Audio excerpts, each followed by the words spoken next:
My name is Nancy Gilson. I'm the Director of Academic Degree Programs at GPS and for ISP. This is the application workshop and personal statement workshop for the application to the program that's due on April 10th. Before we get started, I want to do two things. First of all, we're recording the workshop. We will be sending out links to the recording later in the week. So if there's something you want to go back to, you go, oh, I didn't get that. You'll have an opportunity to check your memory if you want. And I want to allow my colleague, Corey, to introduce himself. Corey is going to be taking on the chat as well as helping me out with the PowerPoint because I'm technologically limited. And so you can put questions in the chat and Corey will either answer them directly or get my attention so that we can answer the questions as we go. Corey? My name is Corey Kawa. I'm one of the academic advisors and program coordinators with the International Studies program. I'm recognizing a lot of faces, familiar names, should I say, not faces yet, but familiar names in this Zoom meeting. So that's really nice to see. If you have any questions, yeah, like Dr. Gilson said, I'll try to get to them if they're just quick questions that I can answer. But if I think it's going to benefit the group as a whole, I'll have Dr. Gilson answer those. So feel free to use the chat, or if you feel like it's a more private question, you can send me a message directly on the chat. No problem. Yeah. And at the end, we'll open it up so that you can ask questions, face to face, as it were. There are a couple of other colleagues I just want to recognize. Jessica Banderas is on this call. She's the one who's in fact been doing all the emailing to all of you. She is in charge of the GPS Student Affairs email account. And there are also a couple of GPS admissions people, Sonia Steinbreck, who's the director of admissions, and her colleague, Marina, will be working with us as we go through applications. And then Marina is the one that sort of handles the back end of that, notifying people when they've been admitted and helping us with files. And I think I saw Jerry check in, Jerry Pang, who is one of the academic advisors for GPS. And so once admitted to the program, you spend a lot of time with Jerry because he's the one that feeds students and organizes all the fun stuff as well as does academic advising. So he will become a good friend. I think that was everybody I saw. So let me get started. As I said, this is the application and personal statement workshop. And we do this because there are things on the application itself which are not intuitive, or at least when I looked at it the first time, I thought, oh, that's a way to to confuse people because it is a graduate application. And so there are choices that you have to make along the way that are not necessarily obvious to you if you're doing it for the first time. So you want to get started, Corey? So this is where you'll find the application. You can also get to it directly from the GPS admissions website, which for me is sort of the easier way to do it. But you'll have copies of this work of the workshop. So this is applications for 3 programs: the BA-MIA program with International Studies, the BA-MIA program with the Political Science Department, and the BA-MPP program with the Economics Department. So the numbers that you see here, IR75 and GP76, is what your degree code will be when you're a graduate student, not an undergraduate. So those are actually the programs to which you're applying at this point. You're applying into a graduate program. And so those are the degree codes that you will be looking at for the application. You will be applying in the application for fall of 2025, not fall of 2024, fall of 2025, because that's the start of the graduate year. So again, you're actually applying to a graduate program here, even though you started as undergraduates. So those are two things to look for in the application, and we have some screenshots of it. You can see it. The deadline for the application is April 10th at 11:59. That's right before midnight. We tend to hold to that deadline pretty strictly unless there's, some catastrophe with your computer. And then we begin reviewing applications directly after that. So we're gonna go through the application. As I said, there's some screenshots, but these are the basics about the application. The application is much less complicated than the one you completed to get into UCSD.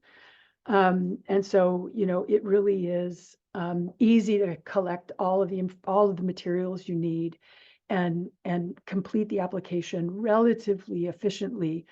The thing that takes the longest time for you actually will be putting together your statement of purpose, which is why we will talk about that. But just quickly, then these are the pieces of the application, if you will. You get into the application interface, you choose the program to which you're going to apply. You have to have a statement of purpose. These are the requirements: the statement of purpose, a resume, 2 recommendations, a copy of your UCSD academic history. If you're a transfer student or you did outside coursework before you came to UCSD, as long as all of that is on your academic history for UCSD, we will take a copy of your academic history. You could just download it as a PDF and put it in the file. We don't have to have a formal transcript yet. We won't need that until you matriculate to being a graduate student. So this is much easier to do. You don't have to apply to the registrar and send all of that to us. There are some optional supplementary questions if you want to answer them. And then there are no standardized test scores, no GRE, nothing. We know where you are coming from. We know what the classes are that you've been taking. We know what the quality of those classes are, so we don't need any standardized test scores.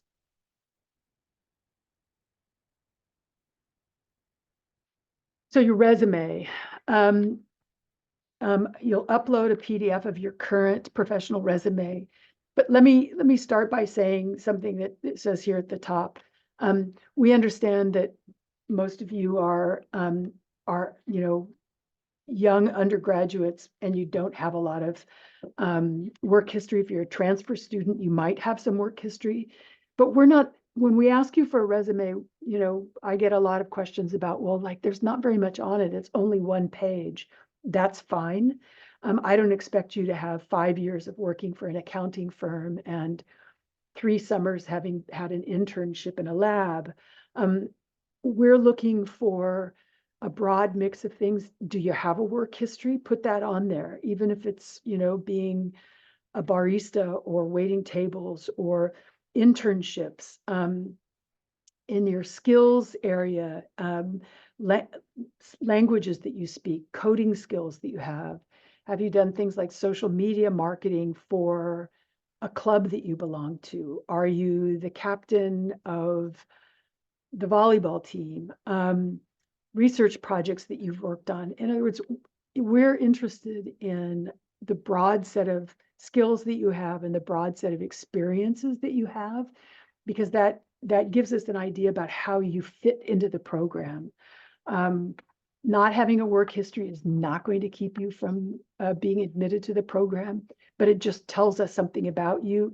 It's a kind of signaling device that says you had a job, you got up every day, you got dressed, you went to it. So you've got a work ethic. There's a kind of steadiness to your attention to something.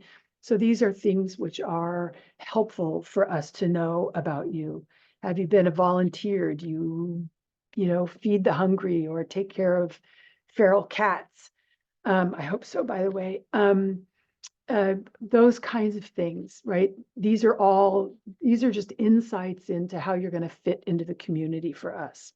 Okay, so if it's 1 page, don't be embarrassed by it. I don't expect, a long work history.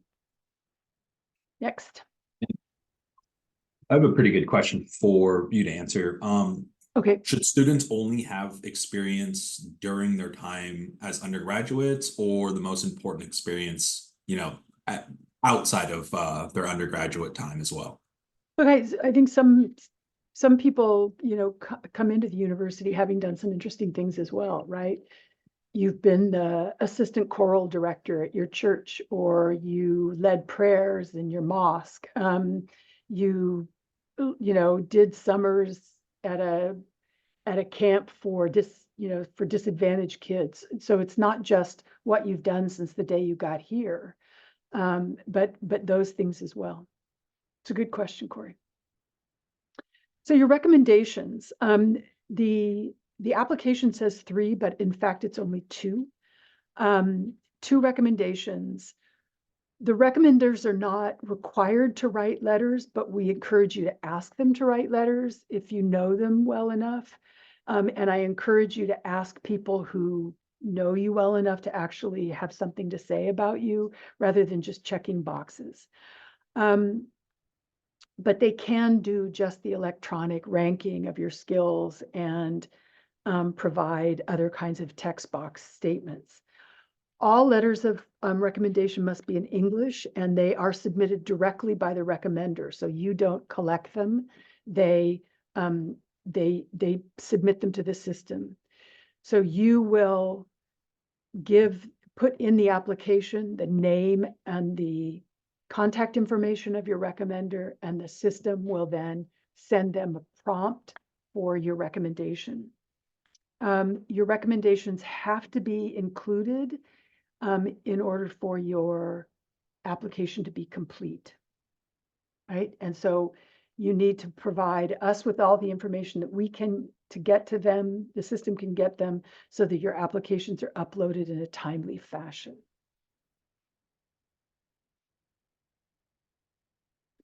So who's a good reference? Look, UCSD is a big place, and if particularly if you came as a transfer student and you're only taking upper division classes, you may have a hard time walking into a professor's office and ask them. It is part of their job, by the way, so you shouldn't feel like you're asking them to do you a favor, but it can be difficult. So again, ask someone who knows you well, who can talk about your work ethic, your leadership qualities. Do you turn in work on time, or do you show up to work on time? Are you a curious person? So that could be a UCSD instructor. I'm not, you all know how to read. That's how you got into the university. So I'm not going to read this to you in detail, but it can be like a supervisor from an internship, or a supervisor from a job, or, the coach from the team on which you play. You want someone who can sort of talk in particular about your work ethic. It could be, someone who worked with you before you got to UCSD. Be sure to reach out to them in time. Again, your application is not complete until your recommendations are in your application.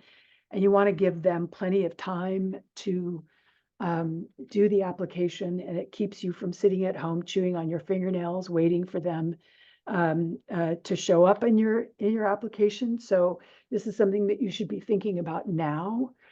Who are you going to ask? And people need to be asked directly. No one likes to be surprised by a prompt from the system unless it's somebody that knows you very, very well. So you need to be sure that you ask people directly for your recommendations. Okay. So transcripts, again, for the initial application, you can just submit a copy of your UCSD academic history. We do not need other transcripts unless you have college coursework that does not show up on your UCSD history. That's rare. But if you have it, and it just because you didn't submit it to UCSD. So if everything is on there, when you look at your academic history online, all of your community college courses or courses that you took at another 4-year institution, all of that. If it's complete, if it's complete on your academic history, that's fine. We will come back to you once you finish your senior year and you've graduated with your bachelor's degree and ask you at that time to submit an official UCSD transcript showing the awarding of your bachelor's degree. So you'll get an email about that in more than a year, right? After you've graduated with your bachelor's degree in June of 2025. So that will be the official transcript. Right now, we just need your academic history that has all of your courses on it.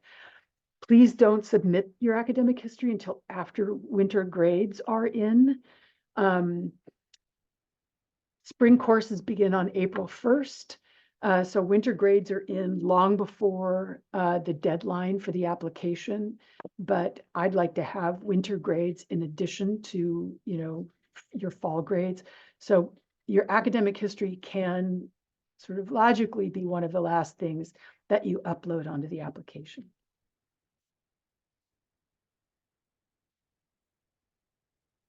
So this has a little graphic because one of my staff is incredibly clever. This shows you if you haven't looked at the application, some of the questions that you have to answer. Does the graphic work, Corey? We're very clever, but so some of the questions are really obvious. Are you a current UCSD student? You must be, right? And then you put in your college. I don't think if there's a 7th or 8th college person, which there shouldn't be, let us know. But I think everything through 6th is there.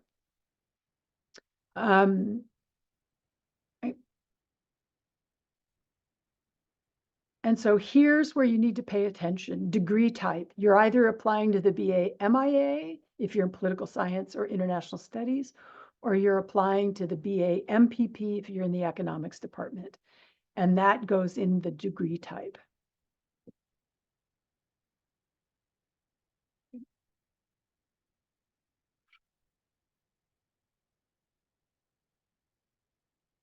And so, for example, if you've chosen BA-MIA, are you in the International Studies program? That's International Affairs, or are you in the Political Science department?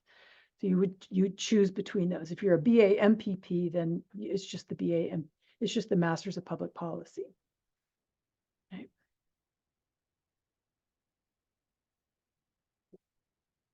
And then here's the tricky one. So again, you are applying for fall of 2025. That's the year in which you matriculate to graduate standing. If you apply to fall of 2024, then you're going to get an email from Marina saying, we have to rework your application because you applied to the wrong program, or we won't be able to see your application at all. So please take note of the idea that you're applying to fall of 2025. So your application actually kind of sits in limbo for a year until you graduate with your bachelor's degree, and then we hit send and it goes to graduate division and you start as a graduate student. Okay. Next. So again, this is 3 letters of recommendation. It's 2 for the joint programs. This is a graduate application, so it's done a little bit differently. You put in your recommender, okay? You need to fill out all of this material here. You need to fill out all of this so that we can contact them, so that we know who they are. And the email address should be their professional email. So UCSD professor, the law firm where you worked, the internship that you had with the state, right? And look, I do a lot of letters of recommendation, and I always like it when there's a personal message that a student has taken the time to put in there so that they know that they're asking me to do something that takes my time. It's just a nice thing to do, okay? Give them a deadline. I think April 1st is a good one, but that assumes that you're going to ask them sooner rather than later, right? And then the Buckley Amendment waiver, this is just whether you're going to have access to your letters. You have to choose one of those. I waive my right to access, or I do not waive it. Look, my advice to you is that if you're asking someone and you think that you might want to see their letter, then you probably shouldn't ask them, because that means that you're afraid that they might say something that isn't completely positive. So this is a kind of litmus test for you to say, is this person someone who's going to say something that's really good about me? You can choose whatever you want to do on the Buckley waiver. This is entirely up to you, but it's sort of an opportunity to think about, what is this person going to say about me? How well do they know me? Okay.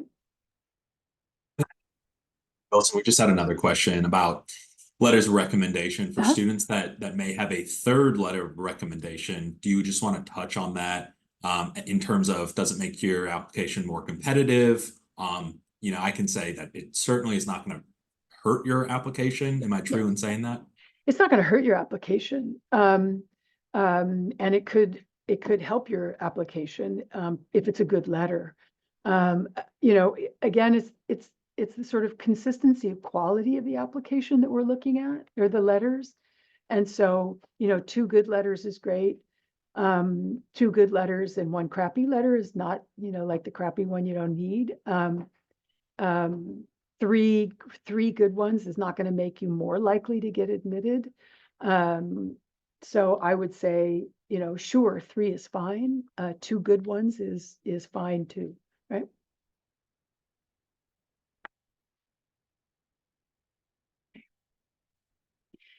Then when you log into the application, you're going to see this down here at the bottom. Is there additional information you wish to add that's not addressed elsewhere in your application? This comes up later in the application, so you can do it then. I get asked a lot about whether this is like, are these necessary? They're not necessary, but they are often an opportunity for you to like say something that doesn't obviously go anyplace else. So for example, you came into UCSD as a freshman, you thought you were going to be a bioinformatics major. You took 2 quarters of hard science at UCSD, you got sort of mediocre grades, and you decided, nah, I'm not going to do that. I always tell students that this is a good place. These additional little boxes is an opportunity for you to say, yeah, came in as a science student, decided I didn't like it. We're going to see the grades, and then I look at the transcript and go, yep, came in as a bioinformatics major. Or if you want to tell us about some adversity that you've had to overcome, or something about us that you think fills out your portrait in the application, because applications can still feel kind of formal and staid. So it is an opportunity, but they're not required.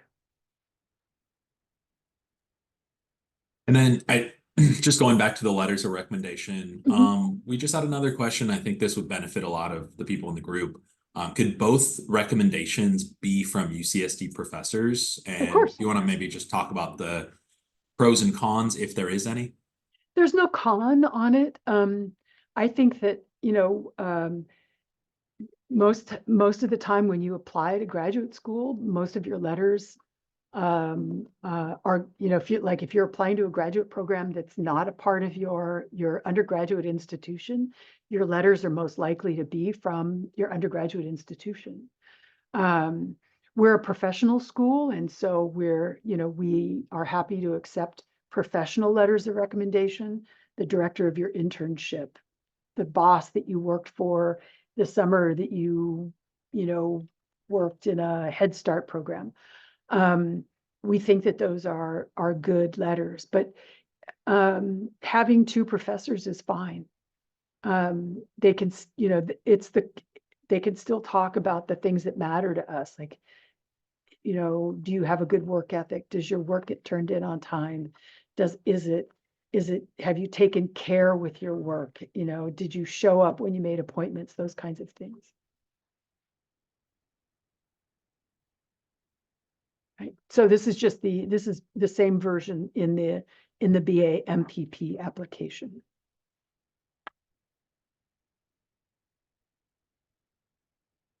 So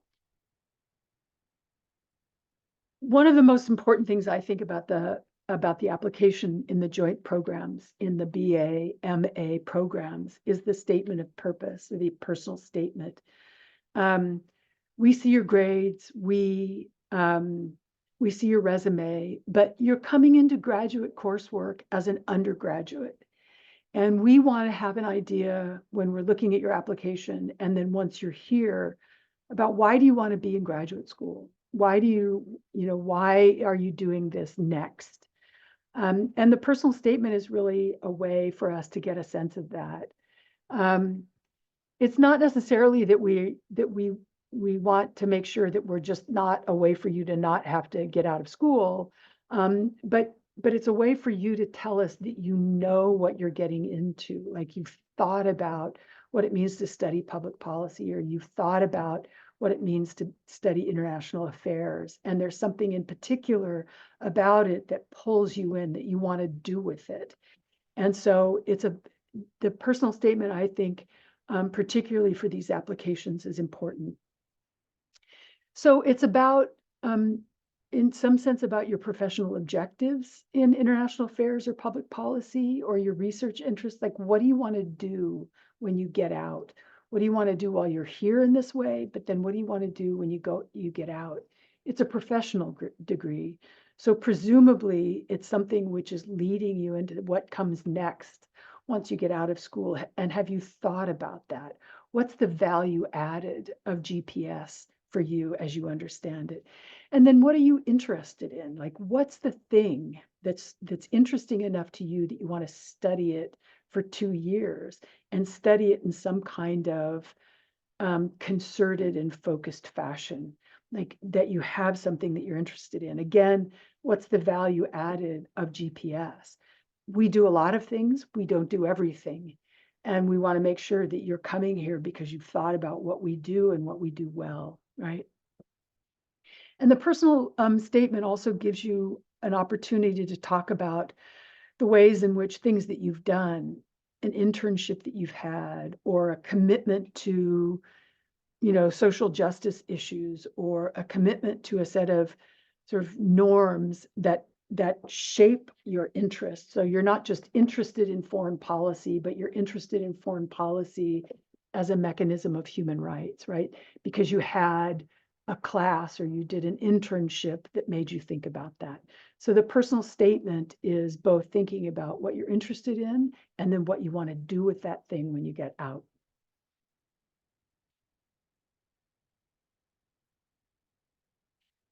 So let me talk a little bit about what the personal statement is not.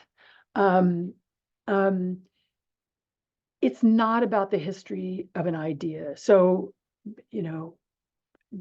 I came up with these, don't start your personal statement by telling us the history of the invention of the stirrup and the way that it changed warfare, right? That's not a personal statement. That's a kind of history, a stage setting that doesn't really, like, it's sort of it can be interesting in a big sense, but it's not about what you're interested in. So it shouldn't start with a sort of grandiose sentence about, after the tragedies and the horrors of World War I, so on and so forth, right? It's not a statement about something obvious either, like being healthy is really important. And what does that mean? Are you studying being healthy? Are you interested in policy? Are you interested in the relationship between STEM and policy? Are you interested in inequalities in healthcare? Like, what are you interested in? A broad statement about the importance of, peace doesn't really, help you move your personal statement along. It's not really about your family in general, like my grandparents made sure that I had all the things that I needed and raised me up well and made me go to school, and I was a good student.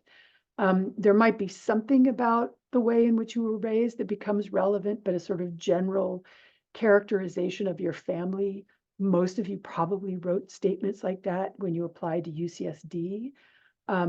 More generally, that's not something we're looking for on your personal statement to graduate school. And it's not the story of your life.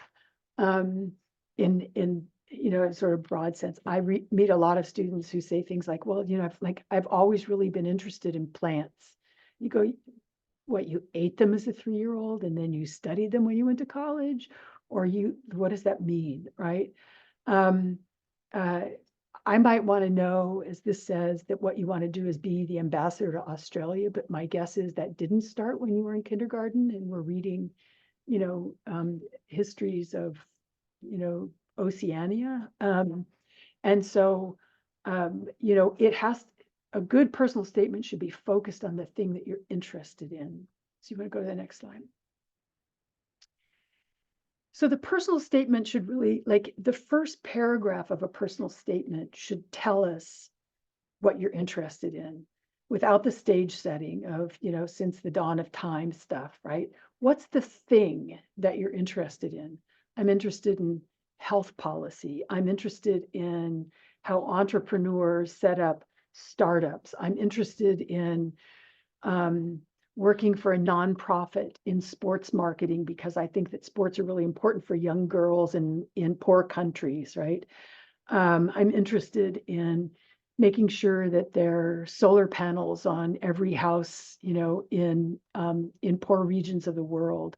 Like, what's the thing that's bringing you to graduate school that you want to study, that you think you want to do, right? The idea that kind of drives you into thinking about what you want to be when you get out of here.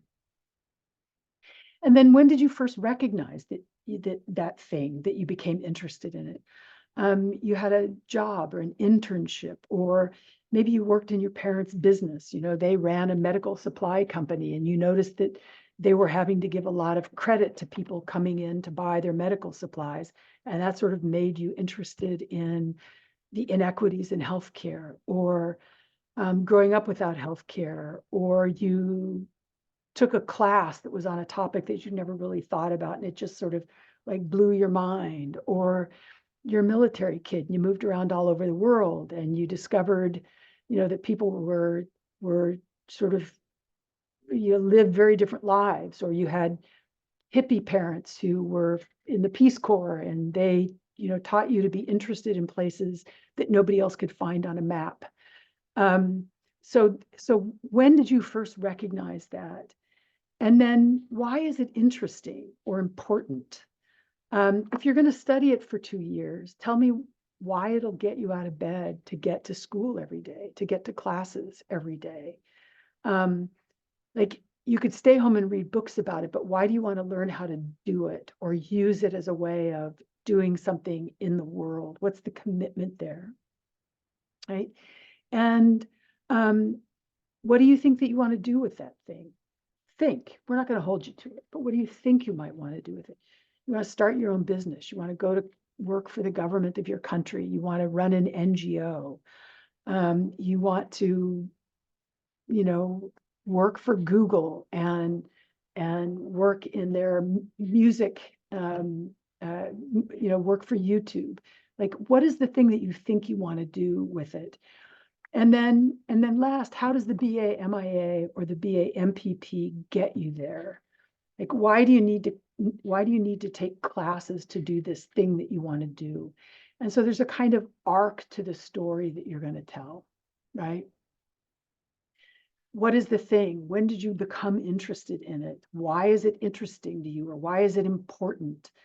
What do you want to do with it? And how is the BA-MIA or the BA-MPP going to get you there?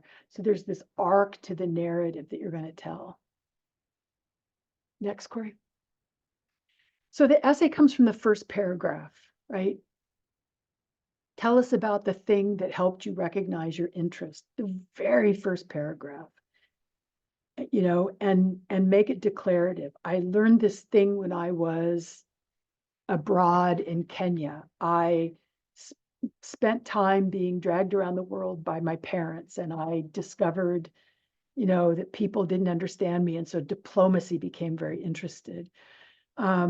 you were forced to take a class on something that taught you about something in the world that you'd never even heard of before. You had an experience, right? You've taken a bunch of classes and decided that you really like the idea of being involved in policy, in social policy, on education or health or environment. The first paragraph should tell us what it is that you're interested in, right? And just really forecast the rest of the essay so that we want to go on from there.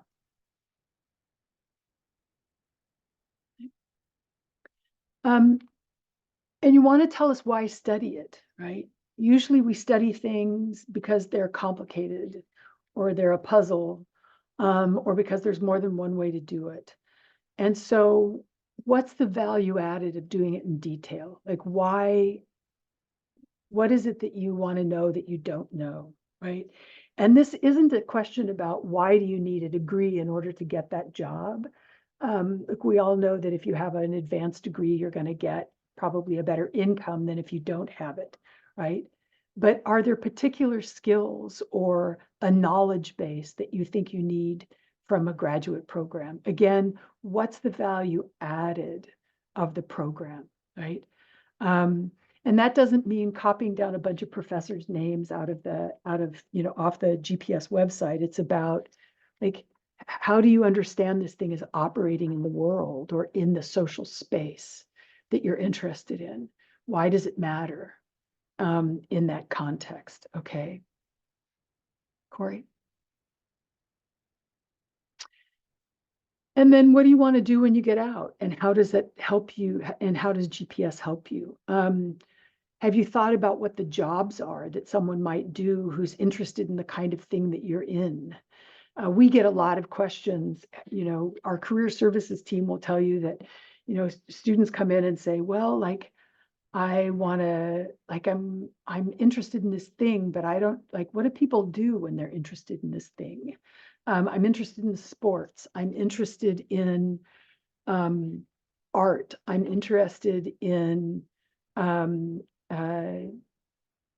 startups. Like, what does someone do who's interested in those things? Because it's often the case that you haven't met someone else who does that thing.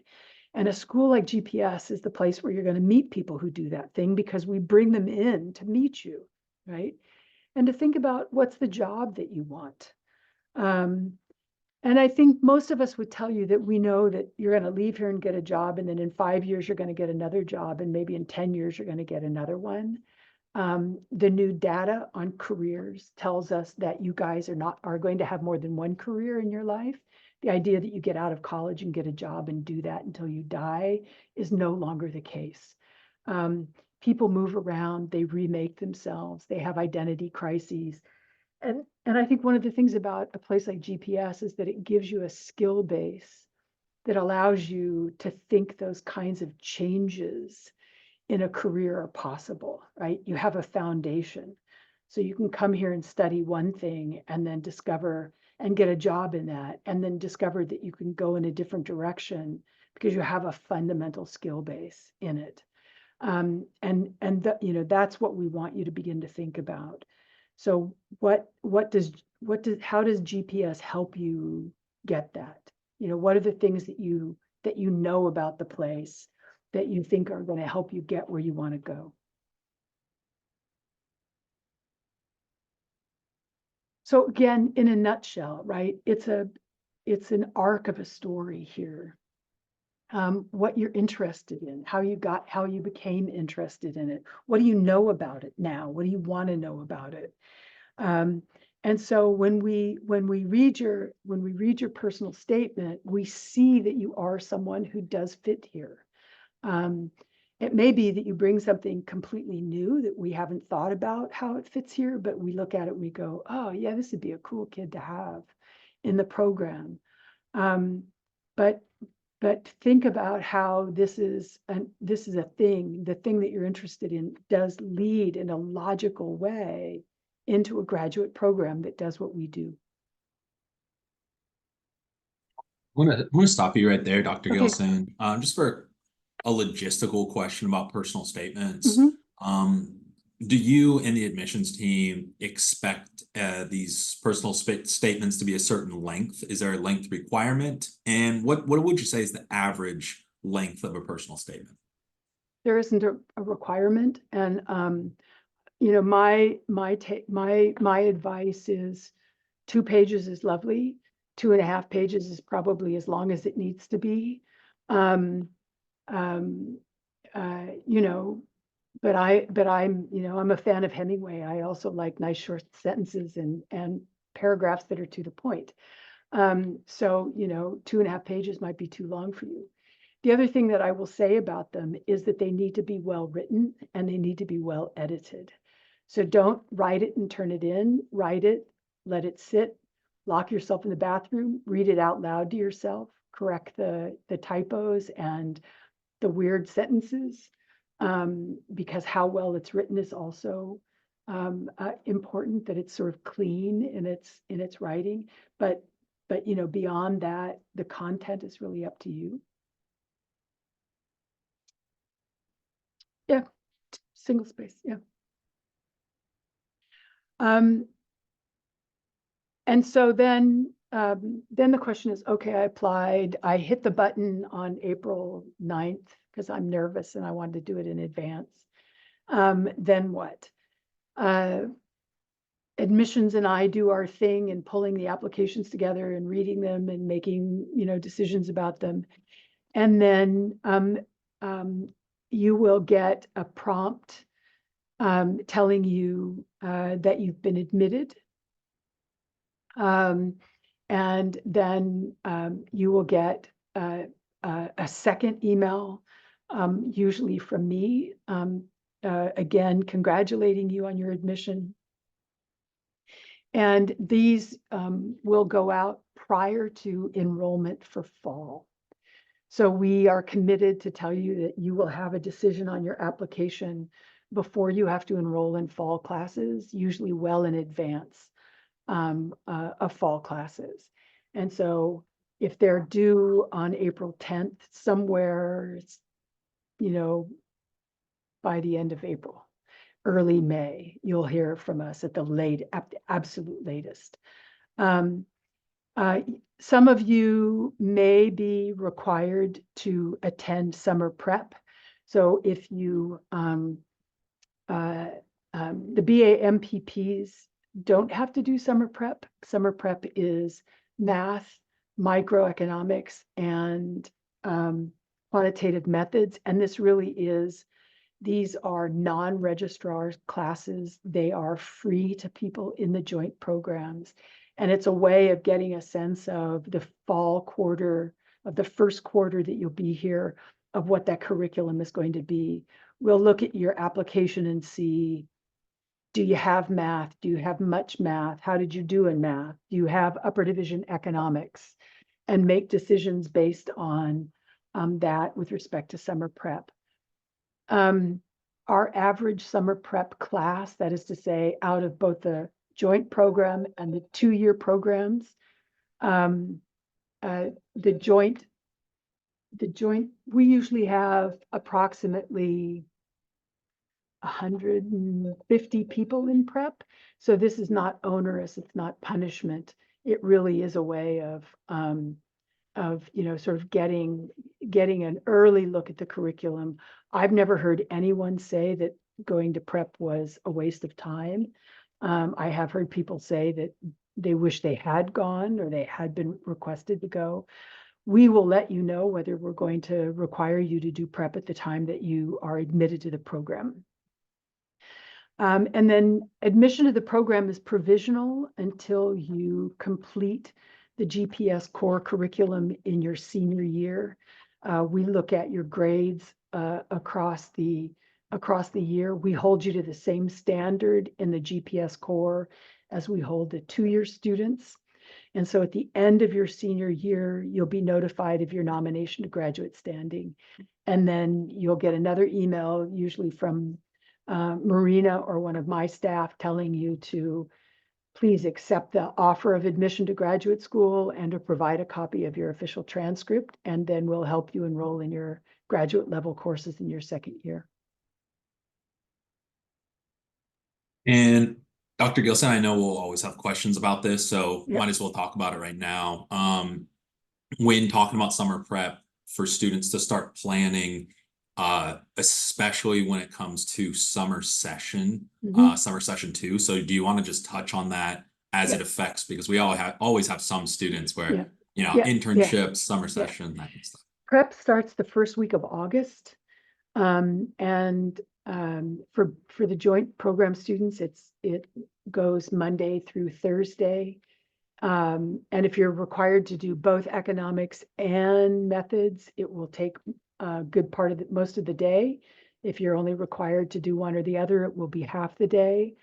And so first summer session is absolutely doable.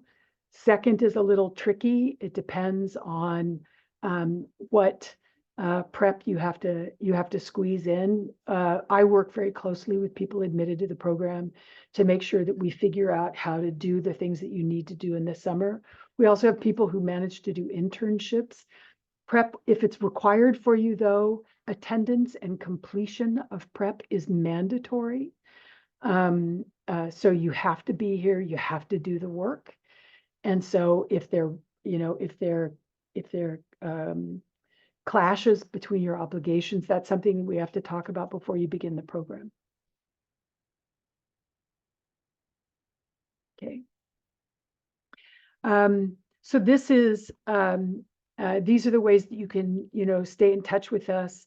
I recommend the Instagram posts in particular because you get to see events that we're putting on, programming that we do.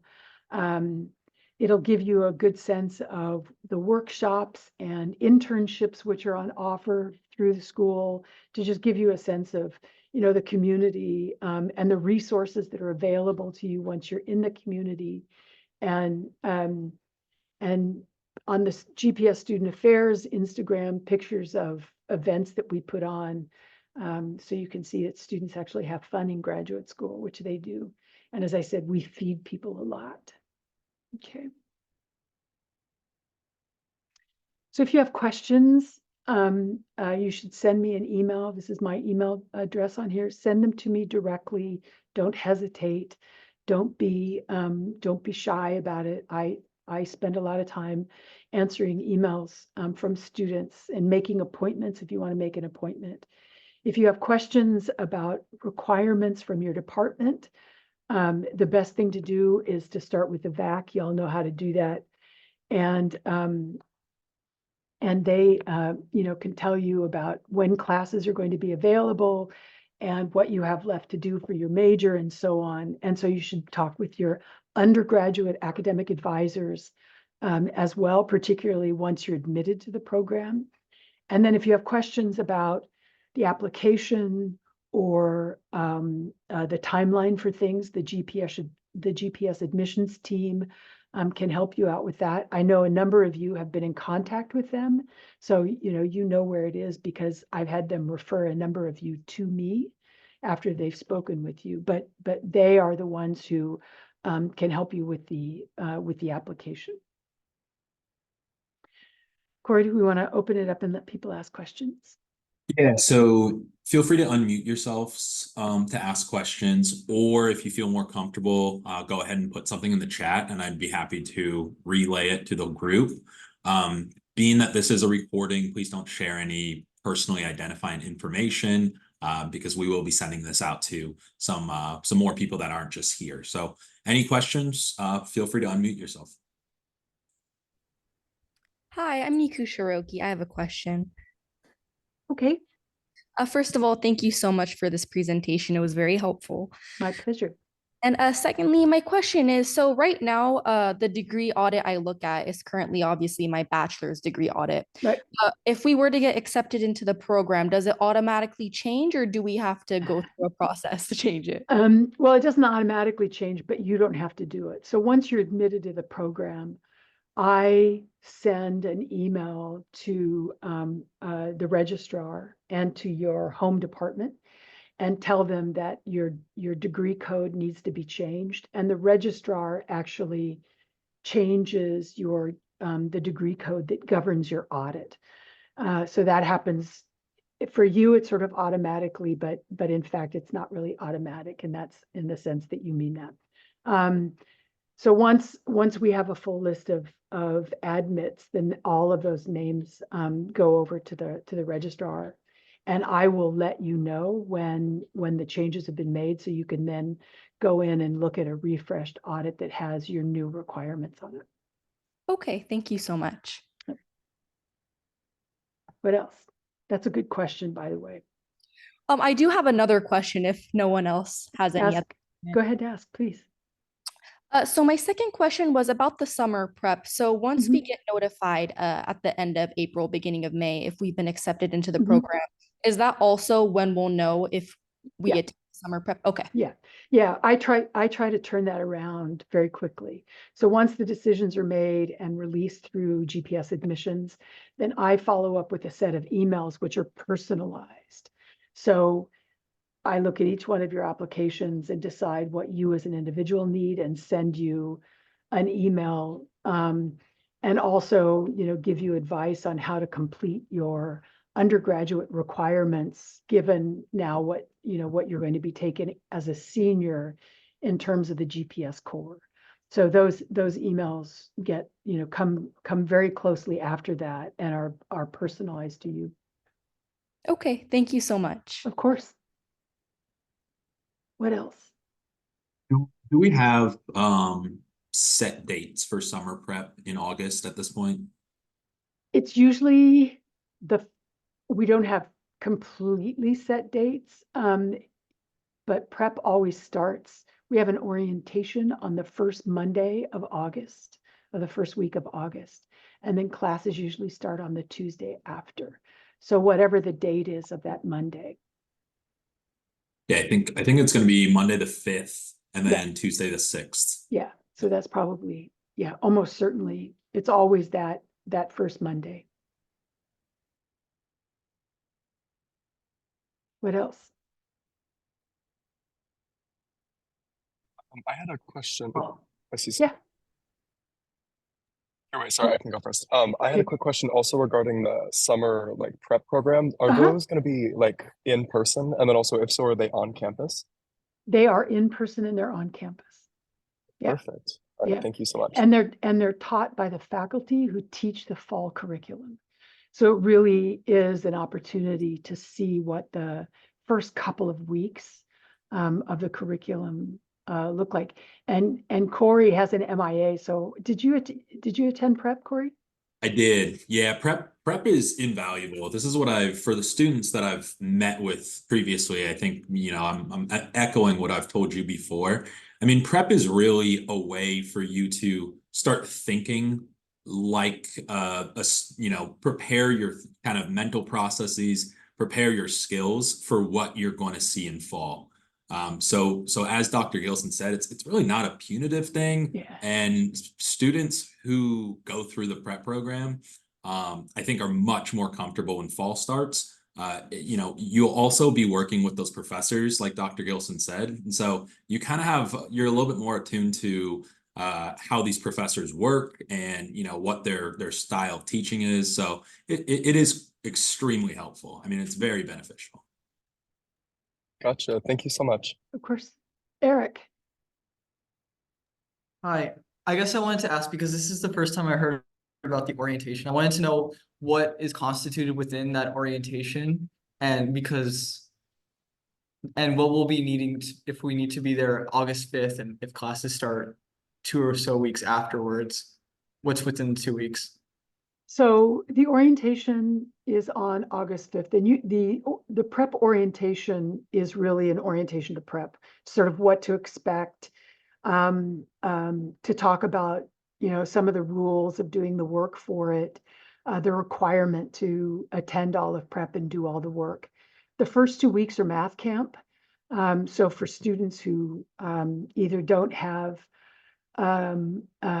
calculus in there as an undergraduate or didn't do well in it, they do math camp, and then we go after that into microeconomics and quantitative methods. And so there are classes for those first 2 weeks, but a lot of it depends on whether you're required to do math camp. I that guess, answer- oh, so sorry. Yeah, it does answer. Thank you. I guess an add-on to that would be, so for the first week, since it's orientation, so will we be needing to, will we be required to be there even if we are not taking the math? It's a 1 day orientation. It's not Okay. even 1 day, it's like half a day. And yes, because we need to tell you how prep is going to work and what the expectations are. And so there's some academic component to it. It's not just a meet and greet. To sort of introduce you to GPS, we do things our own way here. And so, we want to make sure that everybody who's doing prep is sort of headed in the right direction. Perfect. Thank you. Of course. What else? So we have another question, and this is from a political science student, I believe, just about providing AP scores for calculus in lieu of formal calculus courses taken at undergrad. Yep. I can kind of cover that. I think it will go by a case-by-case basis. AP scores, you can look at the AP chart. The UCSD has a really clear chart about how AP scores will transfer to UCSD. But when I say it's a kind of on a student by student basis, some students have those credits transferred, but not necessarily if they're not directly applicable to your major. So for students that do have a question about that, go ahead and send a VAC message to International Studies, ISP advising, and I can take a look at that individually. But it's too convoluted of a question to just put a blanket answer on it for everyone. Yeah. And for some of you who might be transfer students, if those AP scores are old, we might recommend that you do the math camp to shake the rust off your math skills, because that's one of the foundational sort of skill sets at GPS. Okay, but we'll look at them individually. What else? Is there anything else? Another question?